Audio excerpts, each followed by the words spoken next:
ನೋಡಿದೆಯಾ ನೋಡಿದೆಯಾ ರಾಮ ಕೊಟ್ಟ ಕಾಡಿನಿಂದ ಓಡಿ ಬಂದು ಆಡು ಬಂದ ರಘವ ಕೊಟ್ಟ ಕಾಡಿನಿಂದ ಓಡಿ ಬಂದು ಆಡು ಬಂದ ರಘವ ನೋಡಿದೆಯಾ ರಾಮ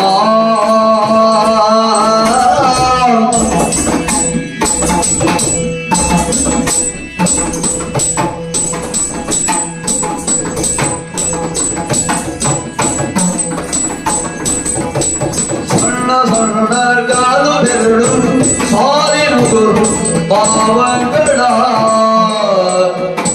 ಸಣ್ಣ ಸಣ್ಣ ಕಾಲು ಬೆರಳು ಸಾಲಿನ ಗುರು ಪಾವಗಳ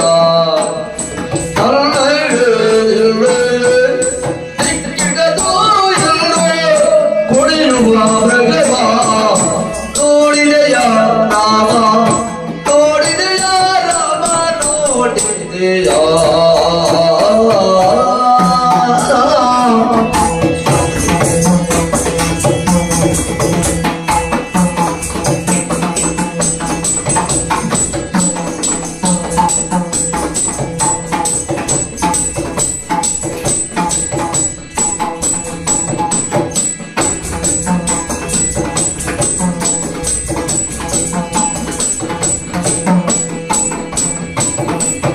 ನೋಡಿದೆಯಾ ರಾಮ ನೋಡಿದೆಯಾ ದೊಡ್ಡ ಗಾಡಿಯಲ್ಲಿ ಮೂಡಿ ಬಂದು ಆಡುವಂತ ರಘವ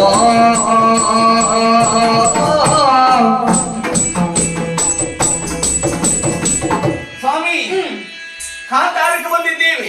ಈ ಕಾಂತಾರದಲ್ಲಿ ಅತ್ಯಧಿಕ ಸಂಚಾರ ಮಾಡುತ್ತಾ ಅತ್ಯಧಿಕ ಸಂಚಾರ ಮಾಡುವ ಓಲಿ ಒಂದು ಜಿಂಕೆ ಹೌದು ಚಿನ್ನದಾಗಿ ಶೋಭಿಸ್ತಾ ಇದೆ. ಸಣ್ಣ ಸಣ್ಣ ಕಾಲು ಬೆಳ್ಳು ಅದು ಭಾವಗಳೆಲ್ಲ ನೋಡಿದಾಗ ಅದಕ್ಕೆ ತಪ್ಪಿಕೊಳ್ಬೇಕು ಮುದ್ದಾಡ್ಬೇಕೆನ್ನುವ ಆಸೆ ಬಯಕೆ. ಸ್ವಾಮಿ ನಿಮ್ಮಲ್ಲಿ ಒಂದು ಮಾತು ಕೇಳ್ತಾ ಇದ್ದೇನೆ, ಹೋಗಿ ಆ ಜಿಂಕೆಯನ್ನು ಆದಷ್ಟು ಬೇಗ ಹಿಡಿದುಕೊಂಡು ಬರ್ತೀರಾ?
ಸೀತಾ ಪಡವಿ ಪಾಲಕನಾಗಿರುವಂತ ರಾಮ ಕಾಡನ್ನು ಬಂದು ಸೇರುವಾಗ ಆಯ್ತು. ಕಾರಣ ಉಂಟು. ಏನು? ಇನ್ನೊಂದು ಸಂದರ್ಭ ನನ್ನ ತಂದೆ ದಶರಥ ಭೂಪತಿಗಳು ತಾಯಿಯ ಮಾತೊಂದನ್ನು ಇಟ್ಟರಂತೆ ಕೈಕಾ ಮಾತೆಗೆ ಮುಂದೆ ನಿನಗೆ 2 ವರವನ್ನು ಅನುಗ್ರಹಿಸ್ತೇನೆ ಎನ್ನುವುದಾಗಿ. ತಾಯಿ ಕೈಕಾ ಮಾತೆ ನನ್ನ ಪಟ್ಟಾಭಿಷೇಕ ಸಮಯದಲ್ಲಿ ನನ್ನ ತಂದೆ ದಶರಥ ಭೂಪತಿಯಲ್ಲಿ ಕೇಳಿದಂತೆ ಏನಂತ, ರಾಮನಿಗೆ ವನವಾಸ ಆಗ್ಬೇಕು, ಮಗ ಭರತನಿಗೆ ಪಟ್ಟ ಆಗ್ಬೇಕೆನ್ನುವುದಾಗಿ ವರವನ್ನ ನನ್ನ ತಂದೆಯವರು ಕೊಟ್ಟರು. ಕೊಟ್ಟಂತ ನನ್ನ ತಂದೆ ಚಿಂತಾಕ್ರಾಂತಿಗೆ ಹೊರಗಿದ್ರು. ಹೋಗಿ ಪ್ರಶ್ನಿಸಿದೆ, ನಿಮ್ಮ ಚಿಂತೆಗೆ ಕಾರಣ ಏನು ತಂದೆ ಎನ್ನುವುದಾಗಿ. ನನ್ನ ತಂದೆಯವರೇ ಆಡಿದಂತ ಮಾತು, ಮಗನೇ ರಾಮ ನಿನಗೆ ವನವಾಸ, ಮಗ ಭರತನಿಗೆ ಪಟ್ಟ ಎನ್ನುವುದಾಗಿ. ಪಿತೃವಾಕ್ಯಕ್ಕೆ ಕಟ್ಟು ಬಿದ್ದೆ. ಕೈಕಾ ಮಾತೆ ವರದ ಪ್ರಕಾರವಾಗಿ ಮನವನ್ನ ಬಂದು ಸೇರುವ ಹಾಗೆ ಆಯ್ತು. ಹೊರಡುವಂತಹ ಸಂದರ್ಭದಲ್ಲಿ ನನ್ನ ಜೊತೆಯಾಗಿ ಬಂದವರು ಯಾರು? ನನ್ನ ತಮ್ಮ ಲಕ್ಷ್ಮಣ, ನನ್ನ ಮಡದಿ ಸೀತಾ. ನೀನು ಸುತ್ತುತ್ತಾ ಘೋರವಾದ ಕಾಡನ್ನ ಸೇರಿದೆವು. ನೀರ್ ಹರಿಯುವಂತ ಜಾಗವನ್ನು ನೋಡಿ ಪರ್ಣ ಕುಟೀರವನ್ನ ನಿರ್ಮಿಸಿಕೊಂಡೆವು. ಸತ್ಯ. ಏನು ಮಾಡುವೆ ಹೇಳು? ಏನು? ರಾಮ ಪಡವಿಪಾಲಕನಾಗಿರ್ಬೇಕಿತ್ತು. ವನವನ್ನು ಬಂದು ಸೇರಿದ, ಕಾಡನ್ನು ಬಂದು ಸೇರಿದ.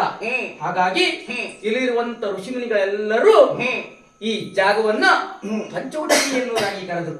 ಅದೆಷ್ಟೋ ಕಾಲ ಸಂಧಿ ಹೋಯ್ತು ಇಲ್ಲಿ ಕಳೆದು. ಯಾವತ್ತು ಏನನ್ನು ನೀನು ಬಯಸಿದವಳಲ್ಲ. ಸತ್ಯ. ಇಂದು ಬಯಸ್ತಾ ಇದೆಯ ಕಾಡಿನ ಜಿಂಕೆಯನ್ನ. ಹೌದು ಸ್ವಾಮಿ. ನೀನು ಕೇಳಿ ತಿಳಿಲಿಲ್ವಾ? ಋಷಿಮುನಿಗಳೇ ಆಡುವಂತ ಮಾತು. ಈ ಪ್ರದೇಶದಲ್ಲಿ ಅದೆಷ್ಟೋ ದಾನವರು, ಕಪಟಿಗಳು, ಮಾಯಾವಿಗಳಿದ್ದಾರೆ. ಯಾವ ಸಂದರ್ಭದಲ್ಲಿ ಯಾವ ವೇಷವನ್ನು ಧರಿಸಬಲ್ಲರು ಅಂತ ಗೊತ್ತಾಗುವುದಿಲ್ಲ. ಅಷ್ಟಸಿದ್ಧಿಯನ್ನು ಬಲ್ಲರು ಎನ್ನುವುದಾಗಿ. ಇದು ನಿಜವಾದ ಜಿಂಕೆಯೇ ಅಲ್ವೇ? ಖಂಡಿತವಾಗಿ ಅಲ್ವೇ ಅಲ್ಲ. ಯಾಕೆ ಹೇಳುವಲ್ಲ? ಯಾಕೆ? ಜಿಂಕೆಗೆ ಆದ್ರೂ ಕಾಲಿನಲ್ಲಿ ಬೆರಳಿರ್ಲಿಕ್ಕೆ ಸಾಧ್ಯ ಹೊರಸುಗಳಿರ್ತದೆ ಅಲ್ವಾ? ಅಷ್ಟೇ ಅಲ್ಲ, ಈ ಜಿಂಕೆ ಪಂಚವರ್ಣದ ಚಿನ್ನದ ಮೈಬಣ್ಣದ ರೇಖೆಯನ್ನ ಹೊಂದಿದೆ. ಹಾಗಾಗಿ ಇದು ನಿಜವಾದ ಜಿಂಕೆ ಅಲ್ಲ. ಇದನ್ನ ಬಯಸಬೇಡ, ಮುಂದೆ ನಮಗೆ ಕೇಡು ಬರ್ತದೆ. ಸ್ವಾಮಿ, ಕಾಡಿನ ಮೃಗದಿಂದ ಕೇಡು ಬಂದರೂ ತೊಂದರೆ ಇಲ್ಲ. ನಾನು ಇಲ್ಲಿವರೆಗೆ ನಿಮ್ಮಲ್ಲಿ ಏನ್ ಬೇಕಂತ ಕೇಳಿದವಳಲ್ಲ. ಇವತ್ತು ಹಠ ಹಿಡಿದು ಕೇಳ್ತಾ ಇದ್ದೇನೆ. ಆ ಜಿಂಕೆ ಬೇಕೇ ಬೇಕು, ಹೋಗಿ ಹಿಡಿದುಕೊಂಡು ಬನ್ನಿ. ಹಿಡಿದ ಹಠವನ್ನ ನೀನು ಬಿಡುವಳಲ್ಲ ಅಂತ ಆಯ್ತು. ಏನು ಮಾಡುವ ಹೇಳು? ಏನು? ಜಿಂಕೆಯನ್ನು ತರುವುದಕ್ಕಾಗಿ ನಾನು ಹೋಗ್ತೇನೆ. ಜಿಂಕೆಯನ್ನು ಅಟ್ಟಿಸಿಕೊಂಡು ಹೋಗುವಂತ ಸಂದರ್ಭದಲ್ಲಿ ಆ ಪ್ರಾಣಿಯನ್ನ ಕೈಗೆ ಸಿಗದ ಪಕ್ಷದಲ್ಲಿ ಬಾಣ ಪ್ರಯೋಗ ಮಾಡಬೇಕಾಗ್ತದೆ. ಲೋಕದಲ್ಲಿ ಒಂದು ಪ್ರತೀತಿ ಕೇಳಿಲ್ವಾ? ರಾಮ ಬಾಣಕ್ಕೆ ಉಸಿಲ್ಲ ಎನ್ನುವುದಾಗಿ. ಸತ್ಯ. ನನ್ನ ಬಾಣದ ನೋವನ್ನ ತಾಗಿದ ಜಿಂಕೆ ಸತ್ತು ಹೋಯ್ತಂತಾದ್ರೆ, ಅರ್ಥಾತ್ ಹಸುನಿಗಿತ್ತು ಅಂತಾದ್ರೆ, ಸತ್ತ ಪ್ರಾಣಿ ಏನು ಮಾಡ್ತೀವಿ? ಸತ್ತ ಬಾಣದ ಪ್ರಯೋಜನ ಅಂತ ಕೇಳುದಾ? ಪಂಚಬಾಣನೆ ಪಿತನೆ ಕೇಳು.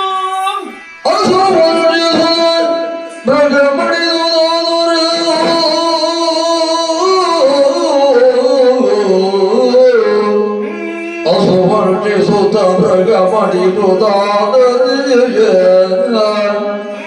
ಅದರ ಚರ್ಮವು ತೆಗೆದು ಕಂಚುಕವ ರಚಿಸುವೆನು.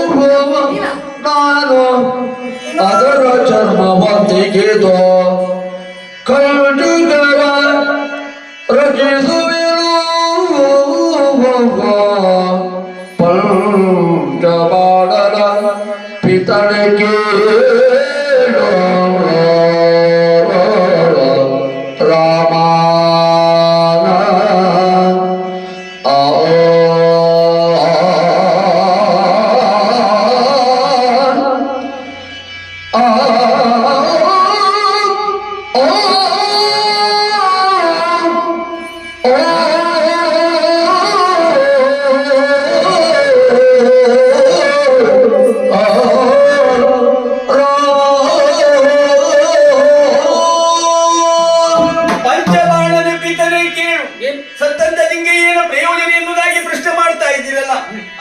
ಪ್ರಯೋಜನ ಉಂಟು.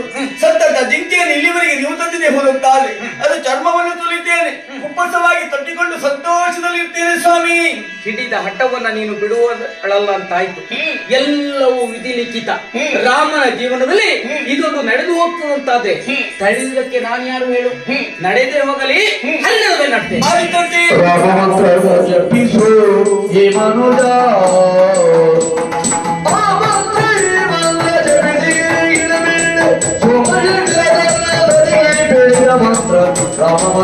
ಜಪಿಸು.